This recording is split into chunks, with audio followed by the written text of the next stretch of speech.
Dalam nama Bapa dan Putra dan Roh Kudus. Amin.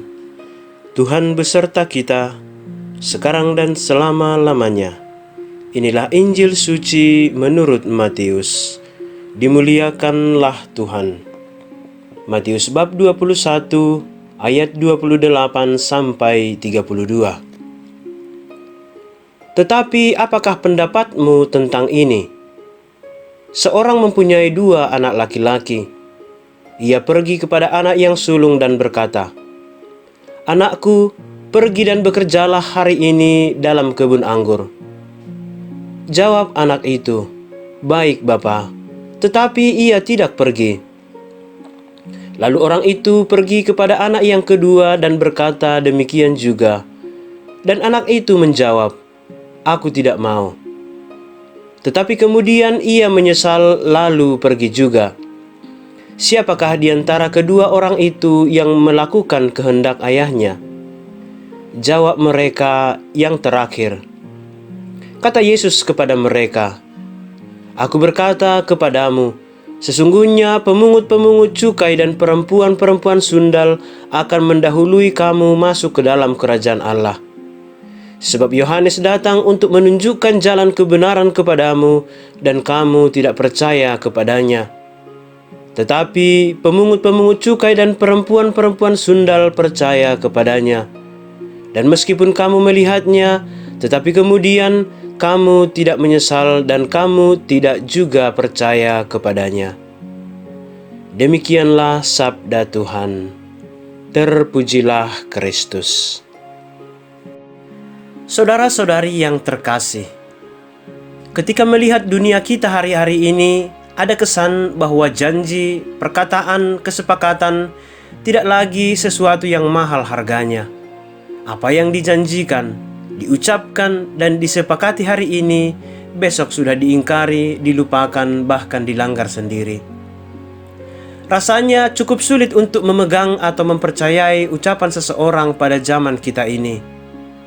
Kita semakin miskin komitmen. Kesetiaan dan keteguhan pada janji, ucapan, atau kesepakatan menjadi hal yang semakin jarang kita temui.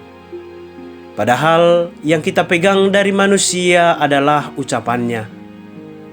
Tetapi tidak demikian dengan Bunda Maria. Pada bulan Oktober ini, pada bulan Rosario ini, kita merenungkan kesetiaan Bunda Maria pada jawaban ya yang diberikannya kepada Allah. Ia melaksanakan sabda Allah dan siap sedia menanggung segala resiko sebagai Bunda Yesus, Bunda Allah dan Bunda semua orang beriman. Jawaban ya dari mulut Bunda Maria asalnya dari hati dan iman yang benar. Saudara-saudari yang terkasih, pada hari Minggu yang lalu Yesus mengumpamakan kerajaan surga itu seperti seorang pemilik kebun anggur yang murah hati, yang mencari pekerja-pekerja untuk bekerja di kebun anggur miliknya. Pada hari Minggu ini, Yesus masih menyampaikan sebuah perumpamaan, yaitu tentang 2 orang anak, yang sulung dan yang bungsu. Kepada si sulung, sang ayah menyuruhnya untuk pergi dan bekerja di kebun anggur milik mereka. Si sulung pun menjawab dengan santun, "Baik, Bapa." Ia mengiyakan perintah bapaknya, tetapi ternyata ia tidak melakukannya. Dari tampilan luar, ia seorang yang sopan, penurut, dan patuh pada perintah ayahnya. Tetapi ternyata ia tidak sungguh-sungguh dengan jawabannya itu. Terbukti bahwa ia tidak melakukannya. Apa yang dia ucapkan dengan bibirnya tidaklah berasal dari hatinya yang tulus. Ia memang tidak membangkang perintah ayahnya, tetapi ia juga tidak mengindahkan perintah itu dengan tindakannya. Jawaban ianya pada ayahnya hanya kepura-puraan saja. Berbeda dengan si bungsu. Ketika ayahnya menyuruhnya pergi dan bekerja di kebun anggur milik mereka, ia memang terang-terangan menolak untuk pergi. Ia membantah perintah ayahnya itu. Tetapi ia kemudian menyesal dengan perbuatannya dan akhirnya ia pergi untuk bekerja di kebun anggur milik mereka. Penyesalan dan pertobatan sampai ke dalam hati si bungsu itu. Itulah yang mendorongnya untuk memperbaiki dirinya dan lalu melakukan perintah ayahnya. Apakah yang dimaksud oleh Yesus dengan perumpamaan ini?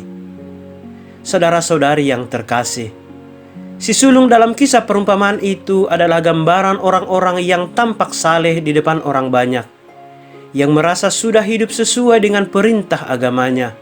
Mereka yang paham tentang kitab suci, mereka yang mengerti hukum Taurat, mereka yang merasa sudah melayani Tuhan dengan sebaik-baiknya, mereka yang dalam hidupnya sehari-hari merasa sudah melakukan segala yang baik, mereka yang hidup terpandang di tengah masyarakat, mereka yang merasa sudah mengerti kebenaran dengan sebaik-baiknya, mereka yang sudah menutup pintu bagi kebaikan yang berasal dari luar akal mereka, mereka yang sehari-hari mengkhotbahkan kebaikan, tetapi ada satu hal yang luput, yaitu mereka sendiri tidak melakukannya dengan benar. Mereka adalah para imam kepala dan tua-tua Yahudi. Mereka hidup dalam pencitraan dan kepura-puraan. Hal yang paling dasar yang mereka lupakan ialah pertobatan. Kesombongan telah membutakan hati mereka. Kebenaran yang telah ditunjukkan oleh Yohanes kepada mereka tidak mereka percayai. Bahkan ketika para pendosa menjadi bertobat dan percaya oleh karena pewartaan Yohanes, mereka tidak juga bertobat dan tetap berkeras hati. Itulah sebabnya mereka juga tidak percaya pada kebenaran yang diwartakan oleh Yesus. Sementara itu, saudara-saudari yang terkasih, si bungsu ialah gambaran orang-orang pendosa, mereka yang membangkang perintah Allah, mereka yang tidak mengerti kitab suci, mereka yang melupakan kebaikan Tuhan, mereka yang melakukan apa yang bertentangan dengan perintah Tuhan, mereka yang jauh dari Tuhan.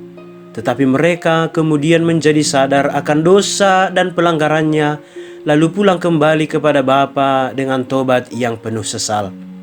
Mereka kemudian melakukan apa yang berkenan di hadapan Allah.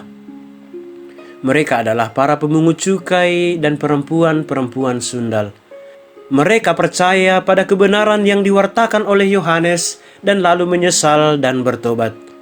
Mereka pun meninggalkan dosa itu di belakang mereka dan datang kepada Bapa untuk melakukan kehendaknya. Mereka inilah yang mendahului orang-orang yang merasa diri paling benar dan saleh masuk ke dalam kerajaan surga.